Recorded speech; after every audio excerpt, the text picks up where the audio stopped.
यहाँ के लोकप्रिय सांसद, पूर्व में केंद्रीय मंत्री रहे आदरणीय रतनलाल कटारिया जी, मुख्य सचिव महोदय संजीव कौशल जी, उपस्थित सभी माननीय विधायकगण, स्पोर्ट्स डिपार्टमेंट के सभी अधिकारी, director general sports authority of India Sandeep Pradhan ji,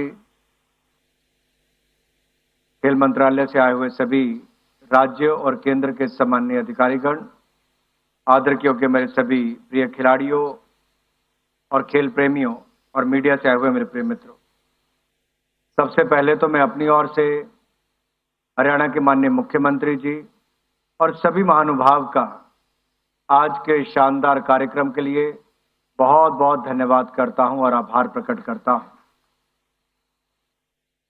Dhakad mascot तो है ही है, कार्यक्रम भी धाकड़ ही लग रहा है और खेल भी धाकड़ ही होने वाले हैं।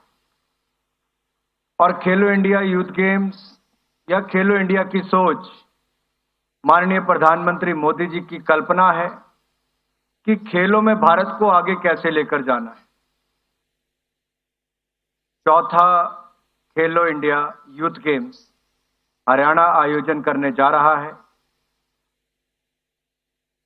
चौथा भी है, 4 तारीख को शुरू भी होगा और मैं ये तो कहूंगा, है तो क्रिकेट की भाषा की चौका लगाने वाली बात है, लेकिन अगर हरियाणा की बात करूं तो आयोजन की बात हो या खिलाड़ियों को तराश कर देश के लिए मेडल जीतने की बात हो, अगर देश में सबसे अव्वल नंबर पर कोई राज्य आता है तो उसका नाम हरियाणा है।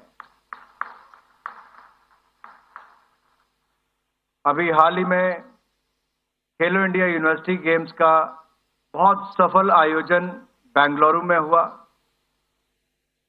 208 यूनिवर्सिटी से 3,900 खिलाड़ी पार्टिसिपेट कर रहे थे और स्पोर्ट्स स्टाफ, रेफरी और बाकी सब आयोजकों को गिना जाए तो लगभग 7500 लोग वहां पर थे। ये अपने आप में एक बहुत भव्य आयोजन था। और जैन यूनिवर्सिटी जिसने कर्नाटक सरकार के साथ मिलकर उसका आयोजन किया, उन्होंने इसको पहली ग्रीन गेम्स के रूप में भी आयोजन किया। प्लास्टिक का यूज ना हो तो रिसाइक्लेबल हो और हर तरह से प्रयास किया कि उसको सफल किया जाए। इन खेलों में 2 नेशनल रिकॉर्ड टूटे, जो अपने आप में बड़ी बात है कि हमारे पास यूनिवर्सिटी स्तर पर इतने बढ़िया खिलाड़ी हैं कि आज वो राष्ट्रीय रिकॉर्ड भी तोड़ रहे हैं। तो पिछले खेलो यूनिवर्सिटी गेम्स का, खेलो इंडिया यूनिवर्सिटी गेम्स के 76 रिकॉर्ड तोड़ने का काम इस बार की यूनिवर्सिटी गेम्स बेंगलुरु में हुआ है। यही नहीं, अगर देखा जाए 2 नई ट्रेडिशनल गेम्स को इस बार उसमें शामिल किया गया था, मलखंब को और योगासना को। ट्रेडिशनल गेम्स है, एक तरह से मैं कहूं कि मंत्र मुक्त कर दिया था। तो मलखंब ने, योगासना ने, जो लोग जितने दर्शक स्टेडियम में थे, एक तरह से लगता था कि पलक भी झपकना नहीं चाहते। इतना आकर्षण हमारी अपनी ट्रेडिशनल गेम्स का था। इसको देखकर हमने निर्णय लिया है कि हरियाणा में होने वाली खेलो इंडिया यूथ गेम्स में 2 नहीं 5 ट्रेडिशनल गेम्स को शामिल इसमें किया जाएगा। और इसमें थंगटा हो, गटका हो, मलखंब हो, योगासना हो, पैरापट्टू हो, ये सारी गेम्स का यहां पर आयोजन भी होगा और हरियाणा के लोगों को इसको देखने का और पार्टिसिपेट करने का अवसर मिलेगा।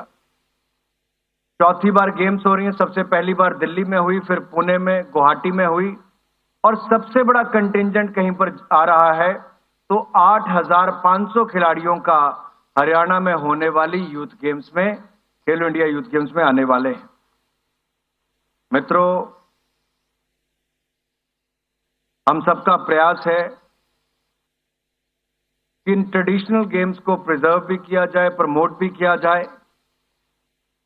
और मैं आशा करता हूं यहां पर हमारे जो मीडिया के मित्र होंगे, जब बाकी ओलंपिक गेम्स का आयोजन यहां पर हो रहा होगा, जो ओलंपिक में खेली जाती हैं, एशियन गेम्स, कॉमनवेल्थ गेम में, उसके अलावा ट्रेडिशनल गेम्स को भी जितना हमारा मीडिया महत्व देगा, और जितना सोशल मीडिया पर भी आप लोग शेयर करेंगे उतना ही हम उनको लोकप्रिय देश और दुनिया में बना सकते हैं। हम सबका प्रयास है कि फिटनेस को बढ़ावा दें, तो फिट इंडिया को भी प्रमोट करने का काम मोदी जी ने किया है।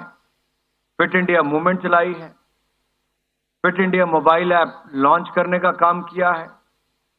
और यही नहीं, ट्रेडिशनल स्पोर्ट्स को इनकलकेट करना, इनको इंट्रोड्यूस करना, प्रिजर्व करना, प्रमोट करना, सब हमने करने का काम किया है।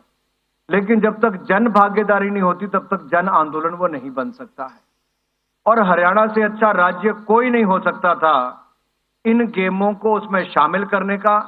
और जिस तरह से हमारे ब्रॉडकास्ट पार्टनर स्टार ने, डिज्नी स्टार ने जिस तरह से पिछले कुछ वर्षों में खेलो इंडिया गेम्स को बढ़ावा देने का काम किया है, मैं इस मन से स्टार डिज्नी का भी बहुत बहुत आभार प्रकट करता हूं कि टीवी एक बहुत बड़ा माध्यम है इसको दुनिया तक पहुंचाने के लिए।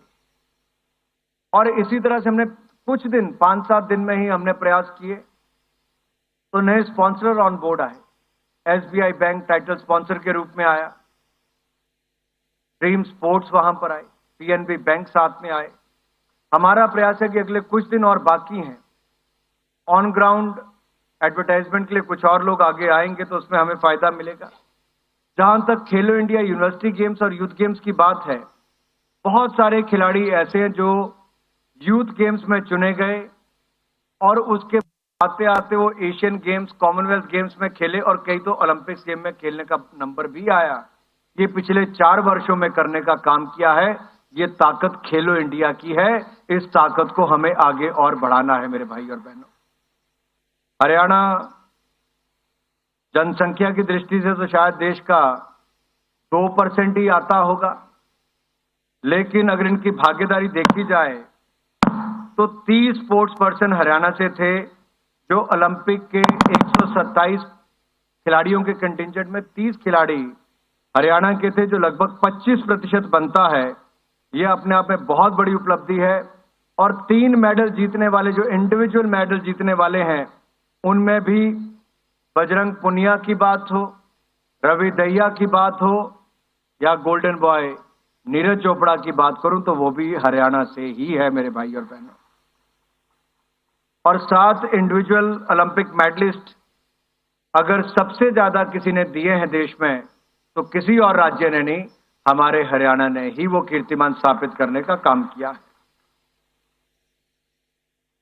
नेशनल एंटी डोपिंग एजेंसी, मैं इस बात का उल्लेख विशेष तौर पर यहां पर इसलिए कर रहा हूं कि वर्ल्ड एंटी डोपिंग एजेंसी जो है वाडा, उसके नियमानुसार हमने यहां पर नाडा का गठन भी किया।